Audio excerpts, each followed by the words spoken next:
welcome to Weekly Sceptic, episode 89. I'm Nick Dixon here with free speech maniac Toby Young, and this week it's a bumper election special because Rishi has announced a general election in the rain with no umbrella, so we'll go into all the details of that. Plus, of course, the usual sections, peak woke and paid content for our amazing subscribers at basedmedia.org. But Toby, well, we should do a few promotional things first. Which is because we're changing the format. We're changing the format slightly, so you might not hear them at the end. Plus, everyone does them at the start anyway. I've found out everyone does the stuff at the start because no one's listening at the end. And the difference for the non-paying subscribers this week is there's not going to be like an ending.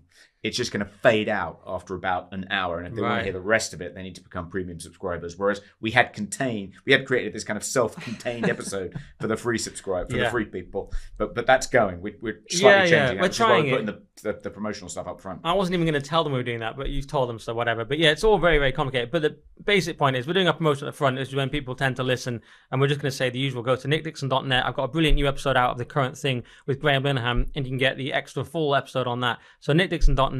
And of course you can go to buymeacoffee.com/nickdixon, but it is a bit weird to promote my other stuff at the start of this, but mainly go to basedmedia.org to get the full episode. If you want all of it, not just the first hour or so, go to basedmedia.org, and for £5 a month you can become a premium subscriber and get the whole thing, including the premium content. The only things I've got to promote are the Free Speech Union and the Daily Sceptic. freespeechunion.org, dailysceptic.org. Please donate, keep them going. Yeah, and if you don't like the new format, send in your complaints as you always do, and we'll put them in a big bin. We get complaints whatever we do, and people are like, oh, Nick's done this and that, and I've always done something terrible and wrong. But anyway, it's going to be a massively great episode because we've got so much to talk about with the election, with old Rishi, with his Sunak's big gamble, the Guardian has there, and the Daily Telegraph, Sunak gambles on snap poll. There he is, all wet. Look at him. What was he doing? No umbrella. So, Toby, I suppose the place to start would be, well, firstly, why has he called the election? And then perhaps before that even, why he did it so badly. I mean, I know it's a bit old news now because when we record on Tuesday, and it seems like a while ago, but the Telegraph has things can only get wetter.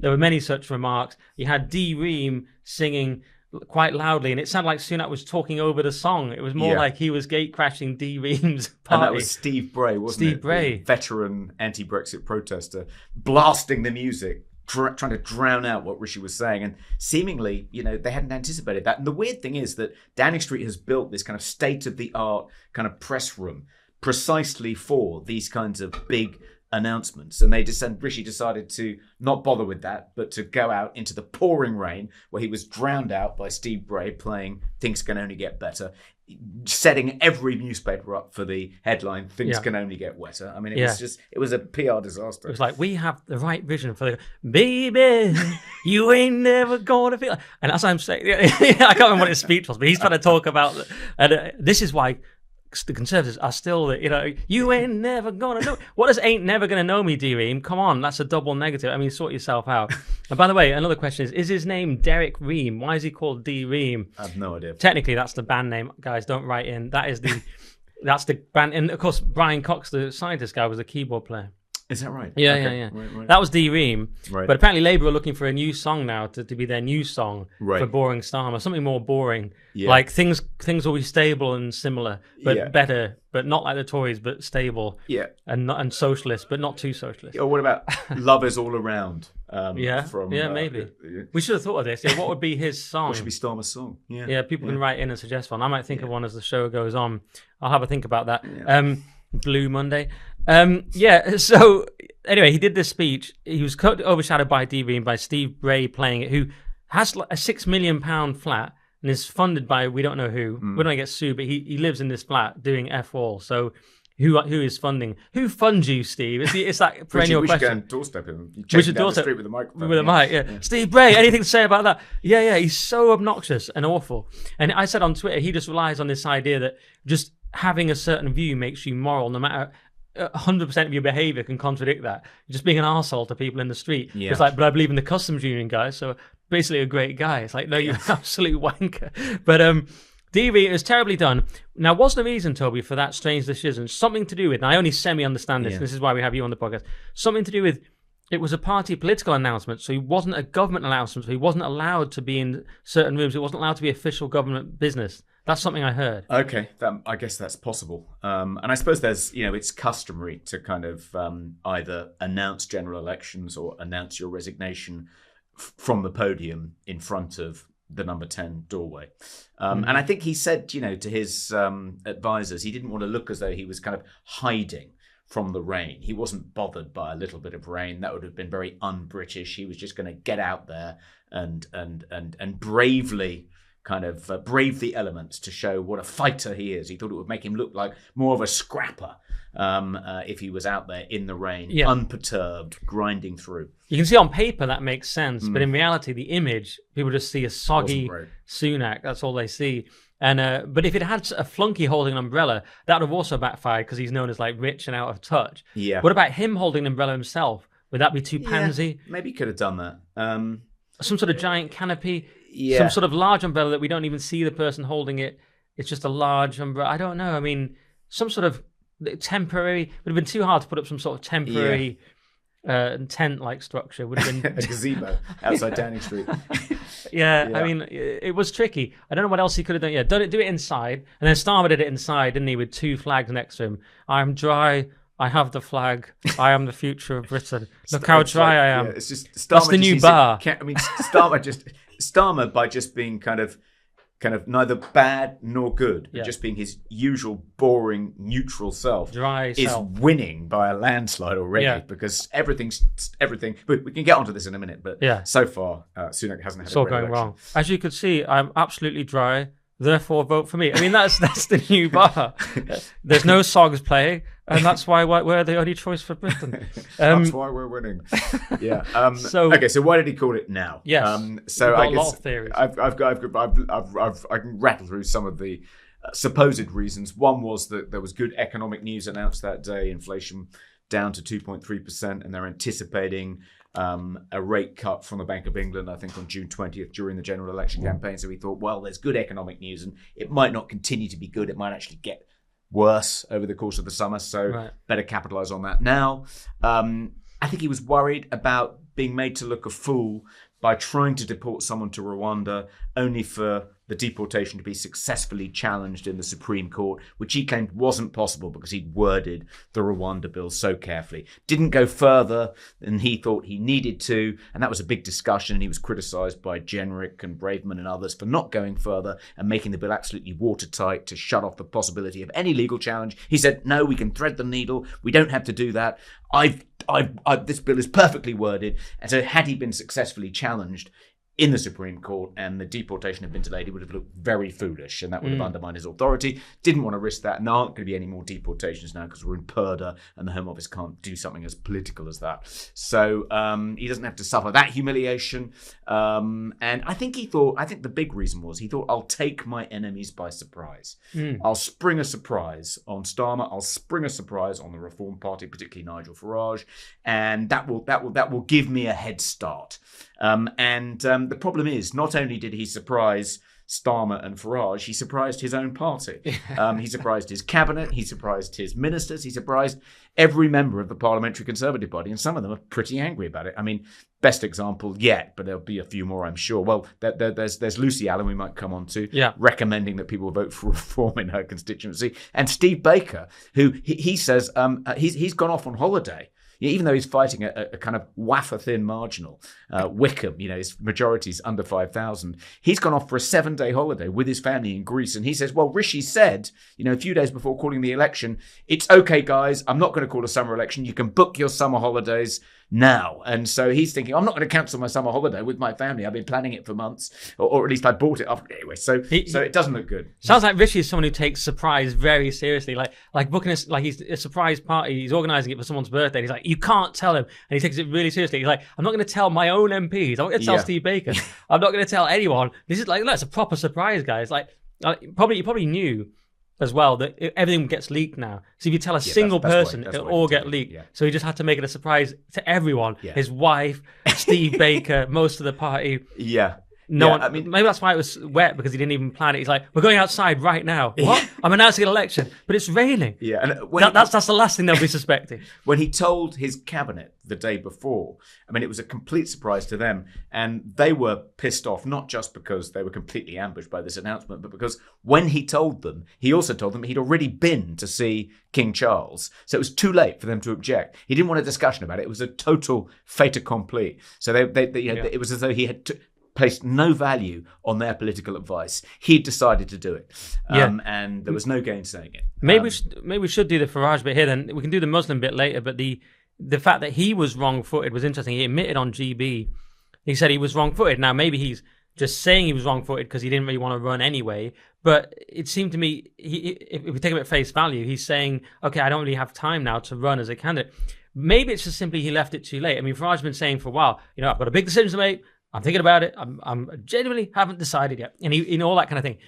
And even at his birthday, it sounded like he wasn't going to do it. He wanted to go to America, but he was always on the fence. Do you think he just genuinely waited too long to make a decision? Sunak suddenly called it, and he's like, oh, well, now I can't really run. Or do you think he just didn't really want to run anyway, and he's saying that he was wrong-footed? I don't think he ever wanted to run.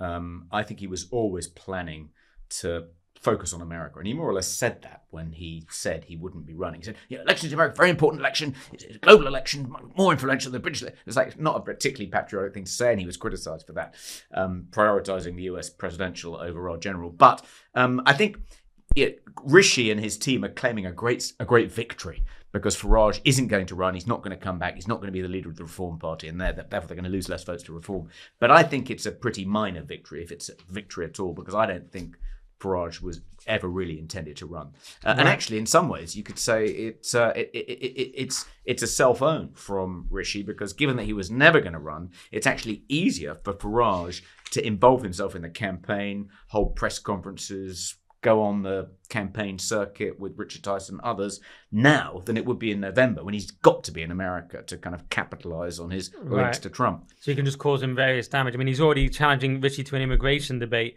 but of course Rishi's just going to ignore that. He'd get absolutely spanked by Farage in the debate, and there's nothing in it for him to do that. So yeah, he's causing a bit of nuisance, but I do feel Reform are not. I mean, it's a bit of a damp squib, isn't it? I've had Ben Habib on my podcast. He's very impressive. Farage is very impressive, and Tice, is impressive as well. Some people don't like Tice as much, but it's sort of not really happening for Reform, does it? They haven't got the infrastructure together. This does catch them off guard. They did say today on GB, well, we have more seats in the Tories. Like the Tories still have a lot of seats to sort out. So there was some claim about that. But Reform certainly perceived as not really being ready on an infrastructural level to fight this election, and they may not win any seats. Well, I don't think they're going to win any seats. I mean, that's a foregone conclusion. Just as UKIP never won any seats. But I'm worried that Reform is going to be squeezed, and they're not going to get many votes. Worried because in the aftermath of the Tory defeat, there'll be this huge bun fight between the left of the party and the right of the party. And the left of the party will say, look at all the votes we've surrendered in the centre ground to Labour. That's why Keir Starmer's won his victory. We need to reoccupy that centre ground. We need to tack to the centre. We've been far too right-wing, and the public think we're a far-right party, and it's been electorally disastrous. Whereas if you can point to lots of votes that Reform got, which the right will want to do, they can say, no, the reason we lost is because we lost all these votes to Reform on our right-hand flank, and we need to reoccupy that ground. So if Reform actually do get squeezed and do quite poorly, that's going to help the left win the kind of post-Rishi leadership election, which I hope won't happen. I think for that reason, I'm going to vote for Reform.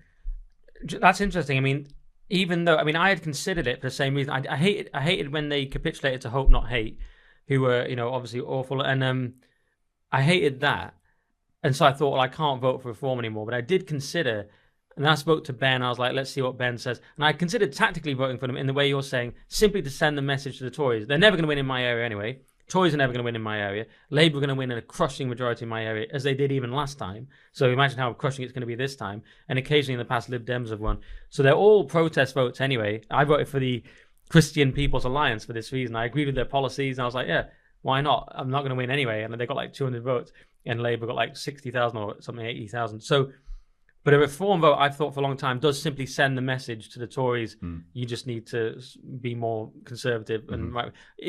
Not the reform even necessarily are conservative, but it still sends that message because that's how they're perceived. One could argue, or you could vote for another party on the right. It depends who's on the ballot. But yeah, I mean, I think my position is I'm going to vote for reform, not because I think reform have a hope in hell of winning a single seat, and not because I think if reform do well enough and the Tories badly enough, reform might actually replace the Conservative Party. I'm voting for reform as a protest vote to try and pull the Conservative Party back in my direction. I think that's quite logical. That's what I'd consider doing as well. But because, as you say, they could easily form that conclusion, oh, we need to be more wet and like the Lib Dem, look at Labour beating us.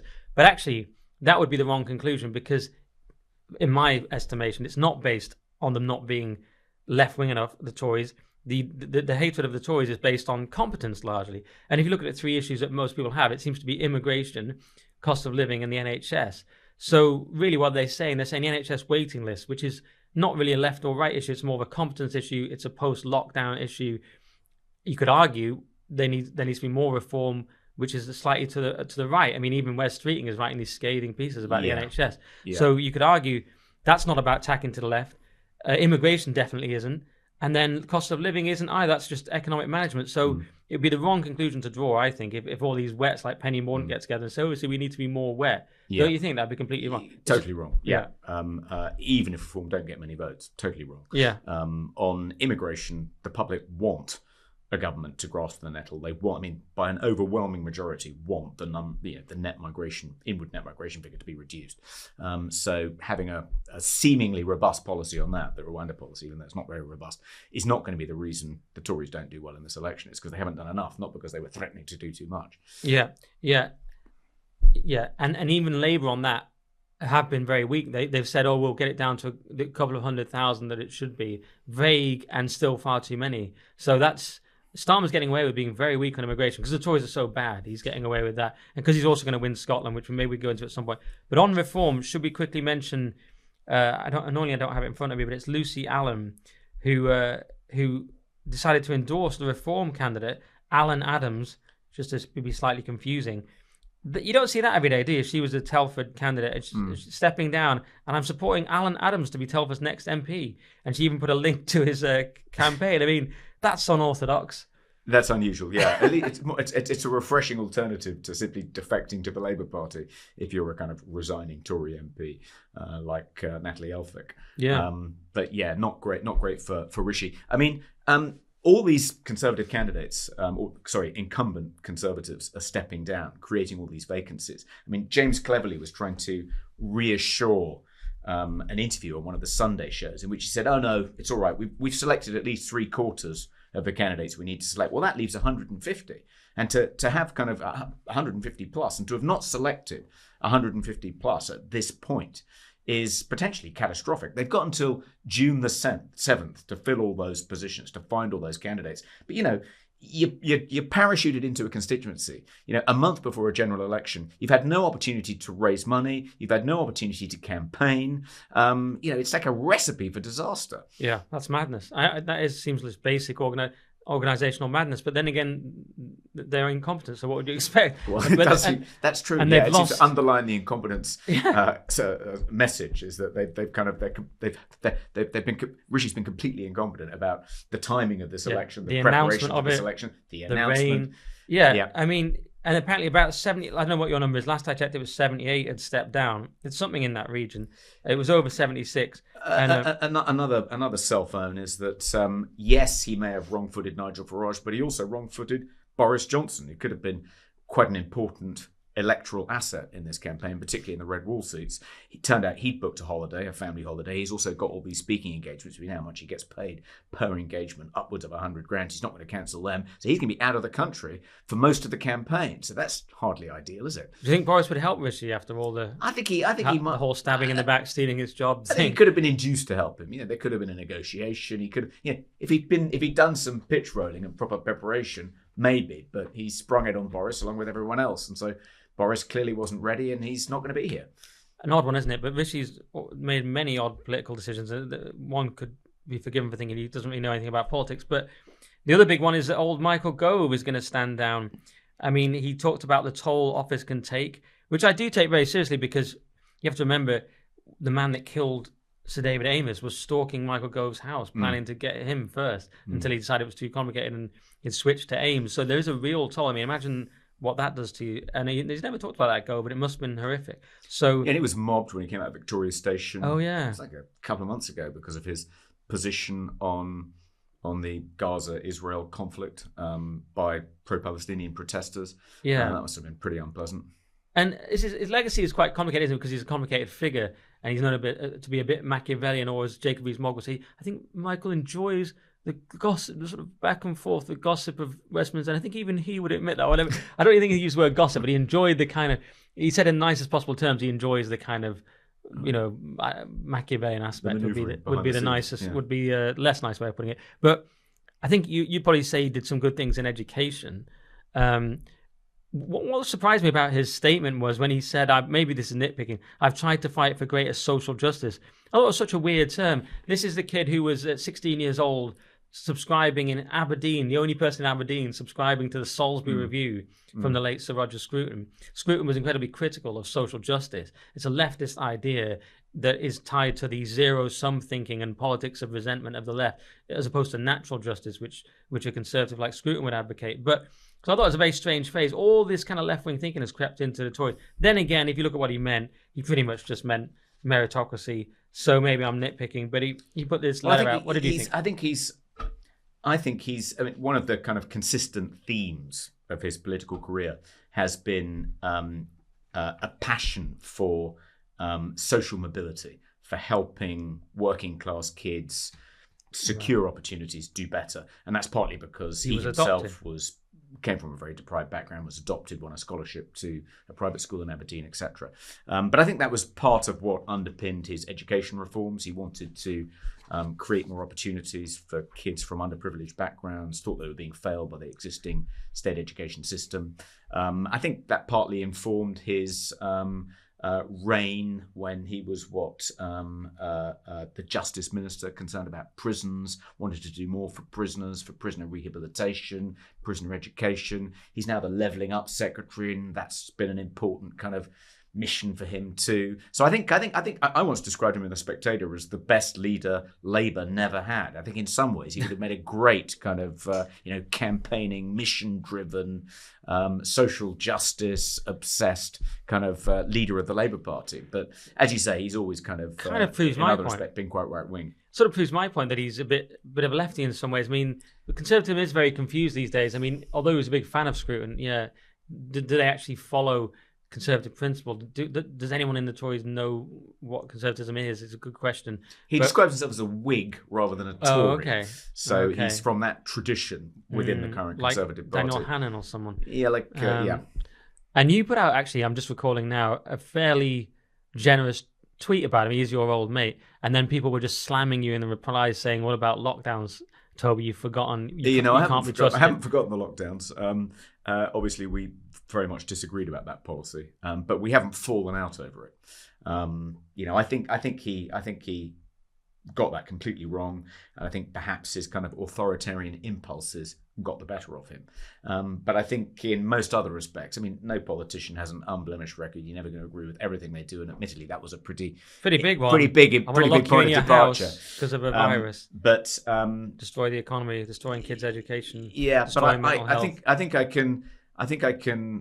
think that's probably a policy that the Conservative government would have pursued anyway. So I'm not sure I can blame him for what I regard as a kind of catastrophic policy error. But the policies that he pioneered, like education reform, probably wouldn't have happened without him, without his drive or his energy. And I think, if you look back at what's been achieved over the past 14 years, the education reform programme pioneered by Gove is probably their greatest, if not their only, achievement. And if you look at the international data, like the PISA tables, it looks as though England is significantly outperforming Scotland, Wales, and Northern Ireland, particularly Labour-controlled Wales. And if you want a taste of what our education system is going to look like under Labour and how it's going to perform relative to the rest of the world, look at how Wales is performing, and its education system is a basket case. Yeah, it's going to be an utter disaster. All right, well, that's fair about Gove. I mean, it's similar to Cummings in that, Cummings has lots of good ideas, and then he was really pro-lockdown. You just go, what was that about? Gove, like you say, he seems to receive a lot of praise for when he gets an idea, he the way he thoroughly implements it, as with education, and I'm sure he's done a lot of impressive stuff there, as you've confirmed. But the lockdown, that's the problem. When he gets a bad idea, he'll be tenacious about that as well. Yeah. And lockdowns were absolutely disastrous. Yeah. So I don't know. Yeah, I suppose you can't. It's tricky, isn't it? Many people will say on this podcast or our audience that you can't really forgive people for that, but they can decide. Mixed legacy, but I think the good things he's been involved with wouldn't have happened without him. The bad things probably would have happened anyway. Okay, that's a reasonable argument. So that's Gove, and there's a few things we could say about Starmer, but probably first we should quickly talk about some of the policies that have emerged during the campaign.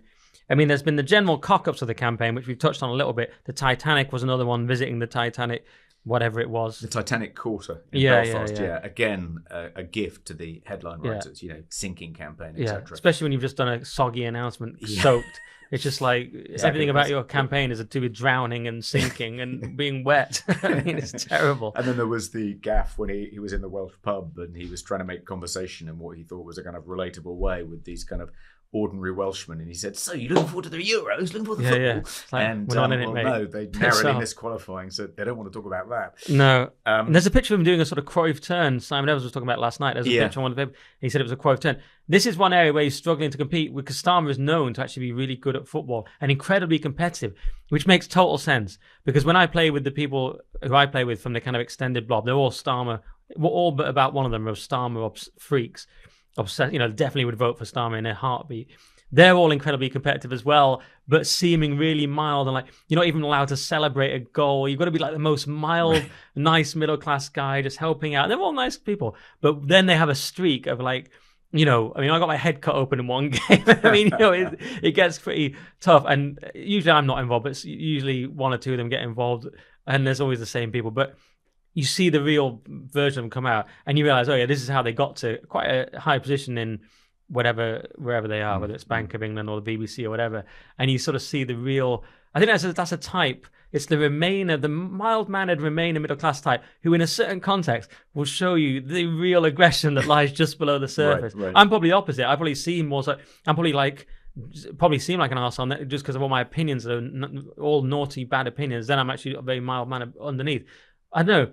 Do you think that's a bit like Starmer? That's how I see him. He's like, I'm just very sensible and normal, just a totally moderate guy. Get him on the football field. It's like, fucking get back, defend. Like, I bet he's just screaming, like, what was that? What you call that a pass? Wanker. It's funny, he must have kind of security officials kind of on the perimeter of wherever he's playing, assuming he does play, which he supposedly occasionally does, because I've never seen any footage. I've of seen Starmer still on the pictures. Pitch. Still pictures, but no video footage, right, like the footage of Boris kind of rugby tackling, a rival player in some silly match. But every article I've heard about it talks about his legendary competitiveness, so his famous competitiveness, his competitive streak. So isn't that just trying to make him sound a little bit more interesting? No, clutching at straws. I'm convinced that he has this ruthless. Look how ruthless he's been about Corbyn. Yeah. Ruthless. And now he's like referencing how badly we did in 2019, and he's cut Corbyn out of the party completely. I think he's got a strong, ruthless streak. Well, he like that. This is part of his kind you see it on the pitch. The Tories want to portray him as spineless, indecisive, weak. And his response is, "No, I'm ruthless. I'm ruthless."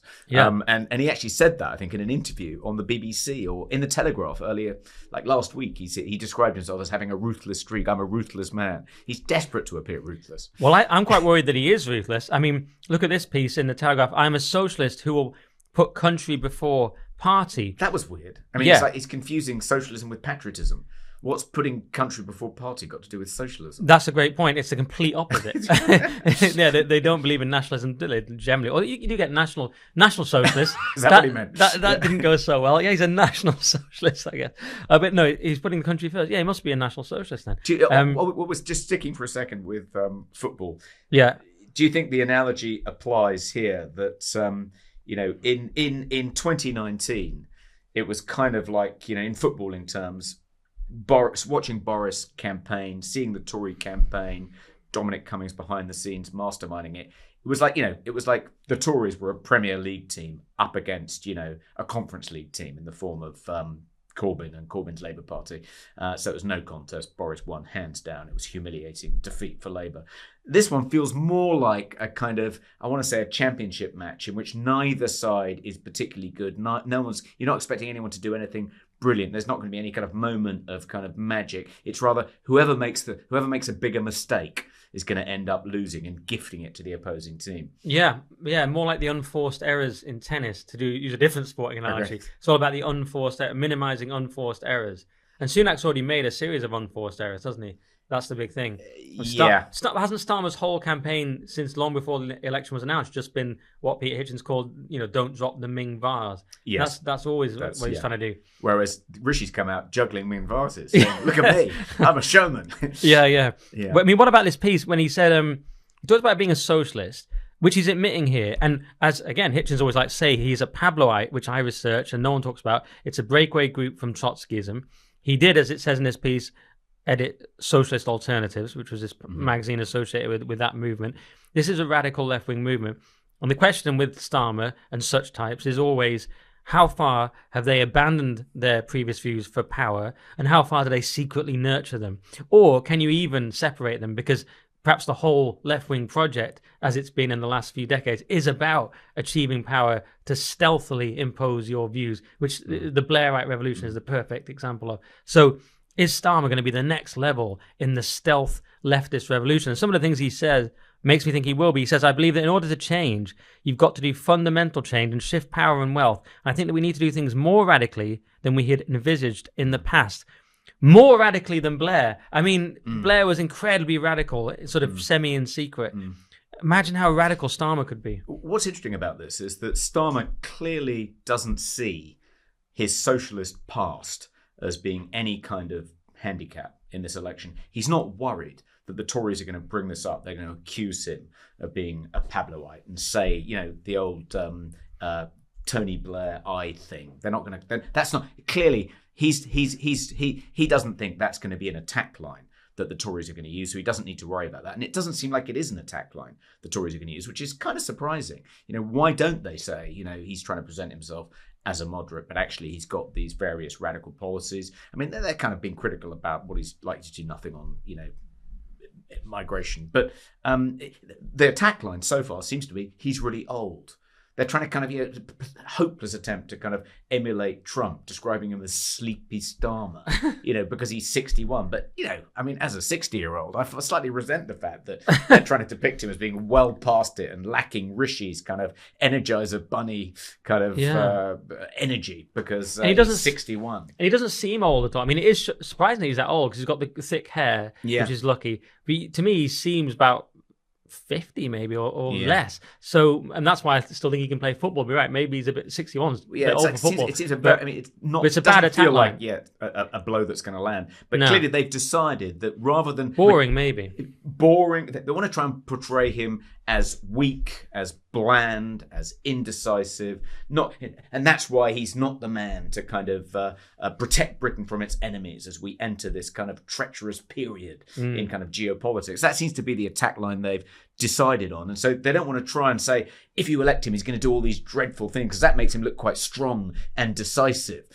So it's just it wouldn't fit with what they've clearly decided is his kind of most vulnerable kind of. But it seems to me they've got that wrong. But I might say he believes in nothing, but if I was Sunak, I might not say that, because what does Sunak believe in? I would certainly say weak on immigration, no real plan for that. And some of the biggest things, I'd say, what's he going to do about immigration? Maybe I'd struggle on the NHS, because what are the Tories going to do about the NHS? But certainly I'd hit immigration. Maybe I'd hit the economy and say, what's he really going to do? They're going to spend more. But even on that, Reeves is managing to position herself as a sensible, sound money Thatcher person and make Hunt sound like the sort of lefty. So it's funny on that. Yeah, none of their blows are landing. I mean, yes, you could go with different things. The radical... It doesn't really work. The radical thing was used for Corbyn, wasn't it? He's really radical and dangerous, and that was straightforward, and that kind of worked. Starmer, you could go with he's more radical than he's letting on, but you can't go with that really and boring. You could sort of go with he's not going to actually change anything. The country's going to get even worse. He's woke. You could hit him on the woke stuff, doesn't know what a woman is. You could hit him on immigration, doesn't have a plan for that. And you could hit him on flip-flopping and having no real opinion. I think those are all pretty strong. Old doesn't register. Yeah. But like you say, this thing he says, I would describe myself as a socialist. I describe myself as a progressive. I describe myself as somebody who always puts the country first and the party second. So you say that last part doesn't even make sense. But a progressive and a socialist, he should be more worried about that, but he's not, because one reason might be young people are so woke and progressive and left-wing anyway, so they're not worried about it. Mm-hmm. You've got an old socialist faction, maybe the Red Wall even wouldn't be worried about that. So maybe people aren't sufficiently afraid of these words anymore. And a lot of people don't know what they mean. Mm. So maybe that doesn't cut through. Maybe Tory high commanders thought, well, we're going to lose all those seats that we won in 2019 because people were terrified of Corbyn, were worried Brexit might not get done, and because Boris was an enchanting campaigner. We're not going to win those back. The battleground is, seats in the south, in the southwest, in the Midlands, and to win those seats, we don't dare come over as too far right, because that's why we're losing ground in those seats. And if we attack Starmer for being a socialist beneath the surface, he's going to do these terrible socialist, radical, progressive things. That's just going to confirm the suspicion of the floating voters, or the people that just about voted Tory last time but are thinking now of going to the Lib Dems or back to Labour, that we've gone far too far to the right. Yeah, could be that. Good point. Yeah, so they're struggling to find things to attack him on. I mean, maybe there isn't a strategy. Maybe Rishi's just making it up as he goes along. Yeah, there's probably no strategy. So that's Gove, and that's the Starmer stuff. I also want to talk about. We haven't even talked about the policies. We should talk about national service. Yeah, national service is a big one. So here's the Telegraphic. Oh no, I've got the Mail here. Rishi, I'll bring back national service, and this has received a lot of coverage. I'll just quickly say what I think it is. To me, it's just sort of token, nothing-y, throwing up some things. We have called an election. I better have some policies. You always hear let's bring back the grammar schools, which I would obviously love, but nothing happens with it. This seems like that kind of style of random pick it out of a bag policy. Oh, the national service. Some older Tories will like that kind of thing, and the young people, they're not going to vote for us anyway, so we'll send them off to war. And supposedly it polls really well with people who are saying they're going to vote for reform. So that if they want to squeeze the reform vote and persuade some of those Tory defectors to come back to the fold, they say they're going to introduce national service, and that apparently they like that. Okay. Makes me worry that they're planning war with Russia. I've got nothing against national service in principle. I perfectly like the idea. Yes, young people, they still do it in certain European countries. It brings discipline and blah, blah. It's a perfectly reasonable idea. It's not an election-winning, last-minute thing. It's nonsense. And then you've thrown out your equally nonsensical smoking ban. That's gone.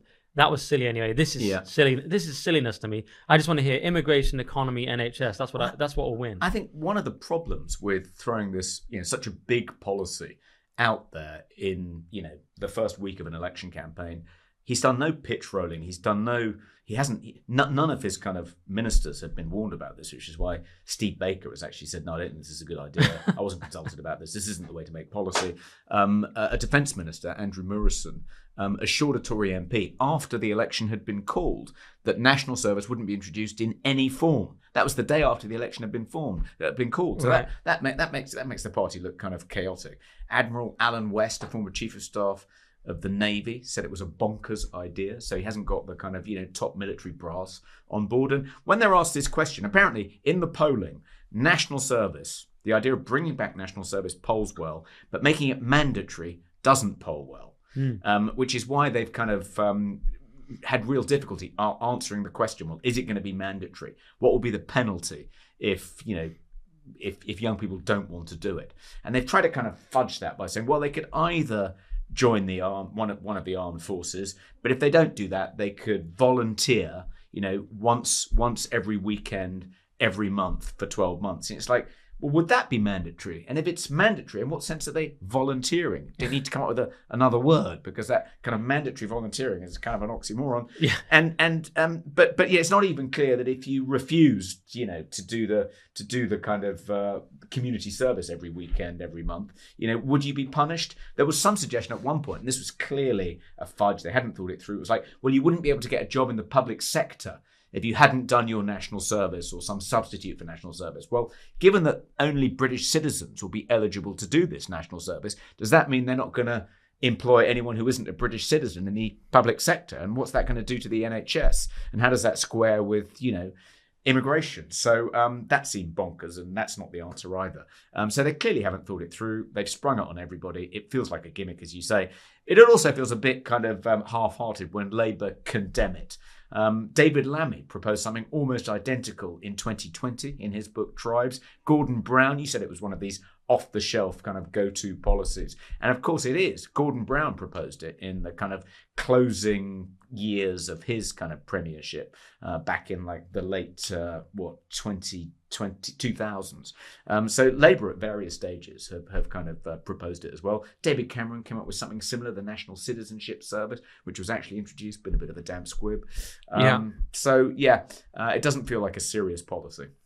Yes, and that's funny about the mandatory versus voluntary. That feels like people saying, yeah, of course I want national service, but then they're thinking about themselves or their children, then they go, oh no, not mandatory though. So it's one of those, isn't it? They don't really want it. Yeah, it's okay. So, and that, because it isn't mandatory, and because there are these alternatives, it feels like, well, it's just going to be basically a kind of gussied up version of David Cameron's policy, which has been a bit of a damp squib. So unless I think if you're going to do it, make it mandatory, make it 2 years, and make it the armed forces. Forget about any of these alternatives. Otherwise, it just seems like nothing's going to happen, really. And Starmer's called it Teenage Dad's Army, hasn't he? Teenage Dad's Army. Can I just say one more thing? I'm glad you said damp squib, because when quite a few times people say damp squid, which is when you know you're dealing with a sort of low IQ person. And it bothers me so much. I've actually corrected them on the spot, and then I feel obviously like an arsehole, but it's so bad when they say squid that you have to correct them on the spot. Have you ever come across that? Sometimes I'm more inhibited than you about actually correcting people. Oh no, you shouldn't be. That's not a great thing for me. Are you going to talk about the pensions? Because I wanted to mention that. Yeah, I mean, I think Louise Perry made a good point. She said in a tweet, she described this policy as gerontocratic tyranny. The same young people who had their lives suspended to protect the NHS, who face impossibly high house prices, plus the highest tax burden since World War II to pay for pensions, are now told to perform further service to the grey vote, because one of the things Rishi suggested young people might do as an alternative to kind of joining the army was to help older people pick up their shopping, deliver their prescriptions. It was like, what, you're asking young people to do even more for the older generation? And it seemed like Perry's point was just going to accentuate a sense of kind of intergenerational injustice. Yeah, because they've got the quadruple lock, which is like, okay, we've already got the triple lock. What can we do? It's one better. It's like Spinal Tap. It's one louder, isn't it? I mean, quadruple lock. And then they'll be like, oh, Starmer's outdone us again. Let's do the quintuple lock. It's absurd. Quadruple lock. It's just a way of saying, we're gonna. What are we going to do for 18 to 24-year-olds? We're going to make them work for nothing every weekend for a year. What are we going to do for the elderly? We're going to quadruple the lock on their pensions. It does feel a little bit unfair. And Hodge's point, I mean, one of the reasons the Tories always offer much more to older voters than they do to younger voters is partly because they actually turn out and they vote Tory, whereas young people either don't turn out or if they do, they vote Labour. And Dan Hodges made the point that Labour had this problem that I think something like 68% of voters in the 18 to 24 age range have said they'll vote Labour, but typically only less than half of them actually vote in general elections, so it's not that helpful that they'll want to vote Labour. But if you're going to get them out to vote, what better way to do it than say, if you don't come out to vote and elect Labour, you might end up having to pick up litter every weekend, every month for 12 months. It's the kind of electoral version of audience capture, isn't it? You just play to it's playing to your base, isn't it? It's you just, they're the people that vote for us, we'll give them endless pensions, and there's no point trying to recruit the new people. Yeah. And I wish also more people understood that you won't get what you want unless you vote. Then again, you can easily say our corrupt system, it's pointless voting, the uniparty, etc. But you'll only ever get, if you prove your vote, that's the only way you get anyone to do anything for you, isn't it? That's why I thought it was wrong all those years ago when Russell Brand said don't vote. But you could be forgiven in 2024 for thinking that voting is pointless, especially in our first past the post system. My vote is basically a protest vote. Sounds like you're going to do a protest vote. I guess Labour's going to win in your area as well. Definitely, so 100%. Yeah, so same in my area. So it's pointless. Except as a protest vote. One of Labour's policy announcements has been that they intend to give votes to 16-year-olds. Yeah, which is the same thing. I mean, they're going to vote for us, so let's give them votes. Well, I think they think if they enfranchise them, then they're more likely to vote Labour than they are to vote Conservative. Well, plus young people vote Labour anyway, or at least say they do. Yeah, and I think the way to understand this in part is Labour have said that Bridget Phillipson, the Shadow Education Secretary, has said that Labour are going to rewrite the national curriculum and they're going to farm out that job to various, professors, which means that it's going to include a lot even more, gender identity ideology and critical race theory. And at the moment, 80% of secondaries are academies and 40% of primaries are academies. And academies and free schools don't have to teach the national curriculum. But Labour have said they're going to change that too and make it mandatory to teach their new national curriculum. So if they, no wonder they want people to be given the vote at 16, because they're going to be indoctrinating children in these kind of progressive madrasas. You're going to have to homeschool them, and then they'll make that illegal if it's not already. Yeah, it's disgusting and insane. That must be horrible if you're a free school person like you, thinking you're going to have to teach that trash. Yeah. That's disgusting. I think we'll have to figure out legal ways to fight it. Right, yeah. I mean, imagine. And then the Lib Dems, may as well give them a quick mention. Incredibly, people are voting. I mean, incredibly, the Lib Dems are still a thing. I just find that amazing, because they're a complete nonsense party. I mean, they're not the Lib Dems of old. People attack GB News all the time, even though we prove that most GB News viewers are going to vote for Labour. But also, you think about Sir Paul Marshall. He was involved in the Orange Book. He's obviously one of GB's main backers. He's a Lib Dem at heart. Maybe now he's not. Now he's conservative. But people talk about Lib Dems, but the old Lib Dems, I can understand the charm of. But the current Lib Dems, to me, what they went really wrong in Vince Cable's era when they had Trump derangement syndrome. They didn't want Trump to have a proper visit and all this kind of thing. It's like the President of the United States, guys. And then they went further left with Joe Swinson and the woke era. And they've never recovered from that. And Ed Davey, thinks women have penises. So it's not the cozy old Lib Dems. So I'm stunned, but they become a kind of protest party where people are just using them to vote tactically. As Hitchens was saying as well, you vote who you don't want. That is the better tactic. I mean, so Lib Dems, here it says, this comes from the Sunday Times, and Lib Dems, 1 in 3 are motivated by the desire to get the Tories out among Lib Dem voters nationally. Meanwhile, 16% of Labour voters would be prepared to lend their support to the Lib Dems if they felt their own candidate stood no chance. And the Lib Dems are referring to these people as sorry shufflers or squeezers. They're 25 to 40-year-old, typically Labour supporters who've moved from London to the home county since COVID to raise a family. Their priorities are mortgage bills, the NHS, and green spaces. They haven't noticed that the country's been utterly destroyed by immigration and all these other things. I love that. NHS, I'll give you. I guess mortgage bills, everyone's going to pay as well. I love the idea of green spaces. It's just so, I don't know, I just picture this sort of totally cosseted voter who just doesn't realize. I see the country as a kind of just, burning apocalypse of just completely destroyed, no future, no identity, utterly ruined by absurd amounts of immigration and wokeness and every other thing. I just see it as a kind of borderline state of collapse economically and always. And these people are just thinking, what about my green spaces? I don't know, I just think they're a different type of person. But anyway, they're largely aligning with the traditional Lib Dem voters. Wokingham Waitrose woman is a typical female between 40 and 60, a previous lifelong Tory voter through familial links or professional background, who's become fed up with the dysfunctional Conservative government and the trashing of institutions such as the Church of England, National Trust and BBC. These are people that think the Tories are sort of too harsh on the BBC or the Church of England, rather than thinking that those institutions have been completely captured by wokeism. I would have thought that one of the problems the Lib Dems face is, as you say, because they've gone so far left and on many issues are now to the left of the Labour Party. So on the trans issue, Ed Davies well to the left of Keir Starmer. Yeah, he said women clearly have a penis. Yeah. Rather than 99% don't. Yeah, exactly. And I think they're probably to the left of Labour on the Israel-Gaza conflict as well. And on green issues, they've always been, to the left of Labour. But they're almost indistinguishable now from the Greens. I mean, why would you vote Lib Dem and not Green? And they've got a kind of a brand identity issue there. I would have thought people are going to think, well, the Greens are a bit like you, but just sort of seemingly slightly more sincere and even further to the left than you. I might vote Green instead of Lib Dem. I mean, what do they get when they vote for Lib Dems that they don't get if they vote Green? Yeah, it's a good point. I mean, the Greens are just a skin suit for anything now, aren't they? The Anwar Akbar was Steve what's his name? Steve Bray. No, Steve Allen on Headliners. Suddenly forgot his name, even as my colleague said. I don't know if it was his original. If it was very good. He said, "Green peace be upon you." I mean, that's their new thing, isn't it? People, I just don't think the average voter realizes how radical these parties have become and how captured they are. I mean, it says here in the piece that they're mainly located in the Blue Wall, the loose collection of Tory seats in southern England filled with economically conservative, socially liberal voters. Okay, well, they're socially liberal in a Lib Dem sense, and then there's like women have a penis and Allah Akbar. I mean, that goes beyond. That's something else. That's like where wokeism and extremism are using those parties as a vehicle. One way to understand it, I think, it's often confusing. Why do movements like Queers for Palestine? How do those two issues kind of reconcile? Yeah, and how do they end up getting kind of glommed together like right.